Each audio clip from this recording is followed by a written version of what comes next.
5 नं बतझर बियाबाव बर' माहारियारि फरायसा आफादनि राजखान्थियारि सांग्रांथि हाबाफारि। बर' माहारियारि फरायसा आफाद मिरुनि आफादगिरि ब्रिटेन इस्लारिनि दैदेननायाव मिरु बनसुनि लोगोसे क'क्राझार जिल्ला बनसु जथायै 5 नं बतझर बिधानसभा बियाबनि गुबुन गुबुन ओनसोलाव मैया 4 एप्रिलाव रायजोफोरखौ लोगो हमहैनाय हाबाफारि लायो।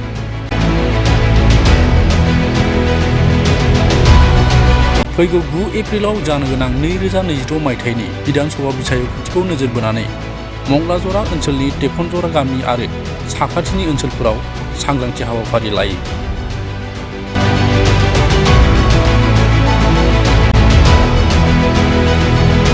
रायजोफोरखौ लोगो हमहैना बर' माहारियारि फरायसा आफादनि आफादगिरि ब्रिटेन इस्लारिया बिबुंथि लाखियो दि फैगौ बिधानसभा बिसायख'थियाव जाय जोंनि हारिनि जौगानाय, थामोनथा आरो रैखाथिनि सायाव खामानि मावगोन, जों बेबायदि बिजाथिखौसो हेफाजाब होनांगौ होनना।